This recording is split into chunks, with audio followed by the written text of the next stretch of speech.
All right, everybody, welcome. Hey, we're live. I'm David Pipe. I'm here with Rob Kent, and we love to do these once a week. Jump on at lunch and talk through a real estate topic. So today we're talking about is buying a house really a good investment? And before we get into it, a couple of things. First of all, this is like a high level overview. So we're not going to do a deep dive in the next 10 or 15 minutes into the numbers. Second thing, this is about your primary residence. So we're not referring to a secondary or cottage property or buying rentals. We're talking about is buying a house for yourself versus say renting a good investment. So before I get any further, again, welcome Rob. I hope you're doing good today. Yeah. Um, so a lot of people ask all the time, especially with prices going up in your business as a realtor. Yeah. Do you get clients saying to you, hey, is this sort of a good investment? Does it make sense still, even though prices are up, quite a bit in the last year or so? What are you hearing? Yeah. So, I mean, a lot, you know what, David, I don't even think a lot of them really look at it like an investment. They just look at it like, it's a home. It's their shelter. It's a home to live in. But I don't know that they necessarily look at it like an investment.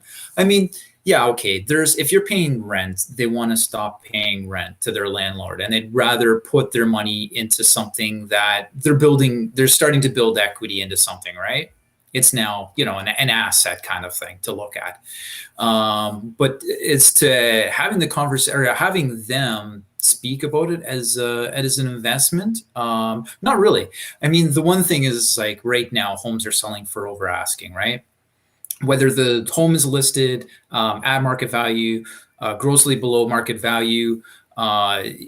Typically most people are paying over asking. So a lot of them don't want to pay over asking. A lot of them do say that. But now you're right. It's how do you look at it like an investment? Yeah, exactly. I mean, a lot of people don't necessarily ask. I think you're right, but you always hear people, talking about your home as your biggest investment, right? Yeah. And in my business, your mortgage as your biggest sort of commitment, when it comes to signing up for a debt of hundreds of thousands of dollars. So I think it's worthwhile to have a good discussion about whether or not buying a home is actually a good investment. There are many people out here who would Yeah. argue that it's not. You should just avoid the expense. So I don't want to pay for maintenance. I don't want to pay property taxes. I don't want to have major problems go wrong. I don't want to replace a furnace or a roof or any of that stuff. Yeah. So, I guess it's worth asking the question, is it really a good investment to buy a home? And, I think of course some of it is dependent on the individual, but why don't we talk about sort of, three things basically, right? Yeah. I think, and you touched on one, which was appreciation. So tell me Yeah. more about, as an investment, what can someone expect when they buy a home as far as appreciation, year over year, just like they would if they were buying putting some money in their RSP or buying a stock or something like that. Yeah, well, that's just it, right? And so going back to that point, a lot of the conversation is a lot of people want to try and time it, like stocks or something like that, and they're like, "Oh, well, I'll wait to see how the market shifts." But going back to appreciation or the increase in home equity, typically what you would see is the value of a home would go up on average, say 6 to 7% every year. Now, this has been different over the last couple of years due to COVID in that, we've been seeing in upwards of 20, 25, even 30% of the value of the home going up. So now you look at it like if you're going to get in, you're paying for the appreciation or the equity in the home upfront, right? So you're paying a couple of years upfront to get that home. But I mean, if you think about it, you're getting the home that you're going to be spending, the next 5, 10, 20, however many years in, right? And it's about having a plan. So are you going to be living in it for 5 years, 10 years, 20 years? What does that look like? And is it worth investing, the 2 to 3 years or however much extra you're going to be spending upfront, right? So it sounds like you're saying, normally somebody would expect that their investment would return, say, 6 to 7%, a year, in Yeah. the long run. But right now with prices, you're paying for a couple of extra years because, the pricing is up higher than it would normally be. And Yeah. I mean, we could all speculate all day about what's going to happen next year or the year after, but the reality is that, none of us really could tell you with any certainty. Yeah. But history will show you that in general, real estate pricing doesn't take massive long-term dips, right? It's No, either going to be no. usually slow and steady. Last couple of years have Yeah. been different in this market. So yeah, I guess I'm with you. Is that I would say that even though it may feel expensive today, if you have a Yeah. long-term outlook, then paying a little bit more for that property than you would have paid last year is really, no, you're not worse off to do that than you would be if you had Yeah. sat on the sidelines and not bought at all. So number one for me, appreciation for sure. When Yeah. you look at 5 to 6 or whatever percent on average, forget buying it this year and making 12% or 20% or something crazy like that. 5 to 6% is it's a reasonable return in the long run. Okay. Now some people It say you is. could do Yeah. better in the market, but I think there are other things we need to add on to this that will make this even more interesting. So number Well, one, appreciation. yeah. And here's another thing. I talked to clients that bought last year, right? And at the time, a year ago, they told me, "Oh, I wish I would have bought a year ago." Mm, But the people, my clients that bought last year, imagine what they're thinking now when that home that they just bought just appreciated 20%. hmm Yeah, I mean, at that time, they wish they had bought a year ago. And then the ones, my clients that bought 2 years ago, they wish they would have bought a year ago. It's funny. People always say, I Yeah. wish I would have bought a year ago. So the ones that are sitting on the sidelines right now, waiting for the market to go down, what are they thinking? What are they Yeah. saying? Or what are they going to say? Well, you know what So they say, right? The best time to buy it, to plant a tree was yesterday because it that's takes time. And no exactly matter right. what, no matter when you do it, it's never going to be, Yeah.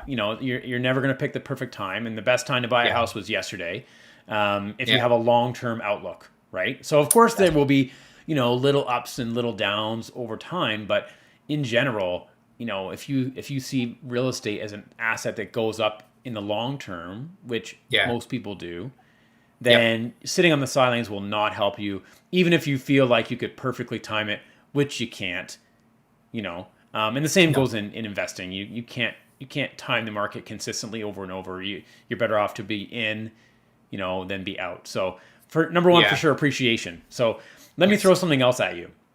Okay. This is more on the tax side, but I think some people would argue, well, hey, David and Rob, 5-6% doesn't excite me, right? Like I'm Yeah. making 8 or 10% in my investment, or I'm making some other return, in some other investment. And if I could use that money, if I had $100,000 to put down in a house, or two hundred Yeah. thousand dollars, or $50,000, whatever it is, I'd be better off to put that money in my Wealth Simple account, or Yep. buy something else. Yep. Well, your primary, remember we're talking about your primary residence, so let's talk about the fact that it's capital gains exempt. So let's talk about the fact Mhm. that the growth on your primary residence, when you do take that money out, that 5-6%, and you do sell it, that's Yeah. tax-free money, Yes.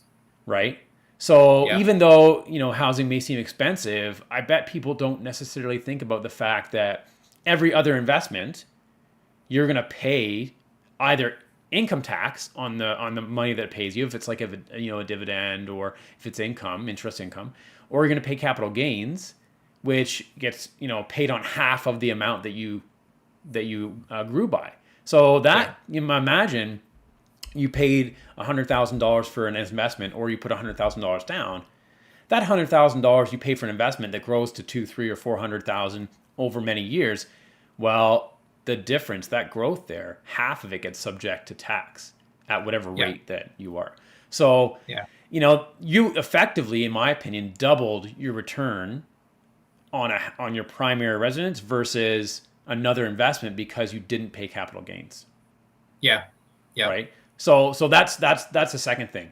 And again, I don't know if people are really thinking about this, but when you combine that like slow and steady appreciation with the fact that it's tax free, basically, Yeah. Yeah. it becomes really hard for me to beat investment in your own home. Yeah. right? Yeah. So that's the second thing that I think is super important. Again, and I think clients who, they worry about having a big mortgage, or they worry about just the cost of housing in general, and they'd say I'd rather rent. I Yeah. can certainly understand. And you know if somebody has a short term outlook, like, hey, I'm only going to live there for a couple of years, and then I'm planning to move, or my job is really I get that my job's flexible, I might be relocated or whatever. I understand. But Yeah. if you have a medium to long term outlook, and you plan on staying in the same community for a while, certainly at least for one mortgage cycle, 5 years or more, it's hard. I Yeah. think it's hard to beat that, right? Yeah. So then to me there's one more thing. There's three things. And the last thing to me is leverage. So what I mean by that is that it's really hard to find another investment where the average person can borrow that amount of money. So you can borrow 95% of the price of the house, right? Yeah. It's Yeah. better to have more down. It's better to have more for sure. You could borrow 90%, or you could borrow 80% and avoid the insurance. So that's still what that really means. And I think people need to understand this, is that if you had a 20% down payment, or a 10%, let's say 10% down payment, because that's pretty common. You have a Yeah. 10% down payment. Every dollar of appreciation, like we talked about appreciation before, right? Yeah. So every dollar of appreciation in your house gets amplified because you only spent 10% of the money out of your own That's pocket right. to get that dollar, Yeah. right? So in an RSP, right, people will say, well, it's not as good as an RSP because I get tax-free growth in my RSP too. Well, that's true. But what you don't get is that amount of leverage. So you get Right. tax-free growth on the property, you get appreciation over time, and you put $100,000 down to buy an asset worth $1 million. Yeah. Right. Well, it's a little bit more in a house that price, actually, to be fair. But Yeah. in general, a lot of cases you could put, say 20% would be the most you would need in most cases. So Right. that 5 to 10 times amplifier of your growth, right? So let's do some basic math, because I don't want to go too deep into the math. I'm not Yeah. prepared for that. But you buy a No. house for 500,000, and you put fifty Yeah. thousand down. That house goes up by, you said, Rob, 6% on a normal year. Yeah. Let's make it Yeah. 5, okay? Yeah. Just to be conservative. So on the Yeah. $500,000 house, it appreciated in 1 year by $25,000, Yeah. right? So that's $25,000 of growth. You don't see it, you don't receive it in your hand, but it's there in the house, No. and you'll get it back. Yeah. Yeah. So then, remember, you only put down $50,000. So on your upfront spend of $50,000, in 1 year, it grew by 25,000. So that's not a 5% return. That's like a 50% return. And it's tax free when you take it out. So Yeah. so to me, like, when you wrap all that together, yeah, you can argue that in the short term, housing is expensive, and yeah, you can argue that a roof is expensive that you do once every 20 years, and new windows and a furnace, those are all expenses. That's true. Yeah. But when you can take a $50,000 investment and you can grow it by $25,000 a year, you Yeah. know, with leverage, with appreciation, and with, tax-free growth, I just don't Yeah. see how you can really do a lot better than that with most Yeah. investments here in Ontario. You Yep. know, so I don't know if you get clients who come out and ask about investment properties for themselves, or if they just think about their second or third property as their investment. But are we talking enough about the investment value of your own home? What do you think? Because in the beginning you said not a lot of people are asking about that. No, no, not a lot of people are.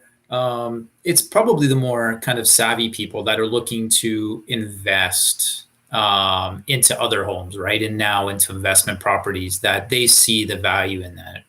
Yeah, So, yeah.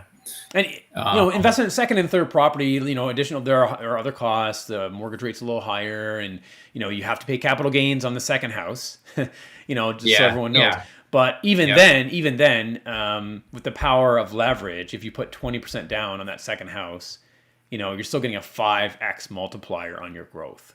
right? Yeah. And Yeah. so that's way better than putting that money into the market. And even if you got a little bit better return than five, maybe you got 8 or 9, but in the long run, you're probably not going to get much more than that. Yeah. So, especially in a market that's reliable and stable, right? Real estate market is usually pretty reliable.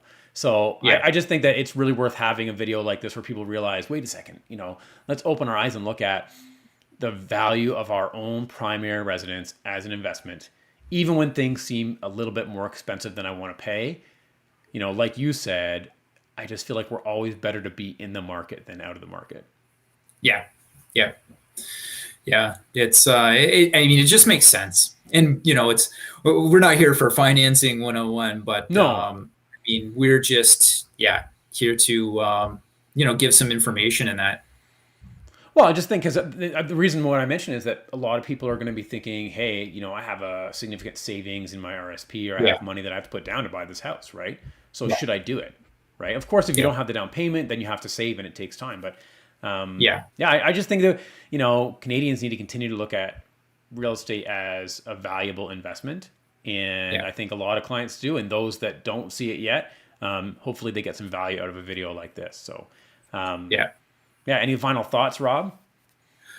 No, just yeah. I mean, if you take a step back and you just think about it, right? It just does make sense that buying a home is a good investment.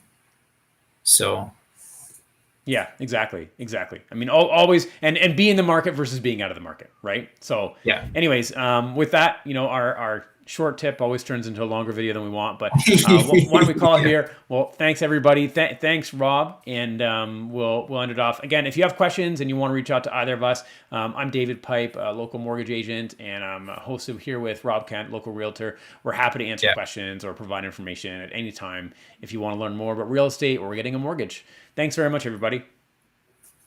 Bye. Bye.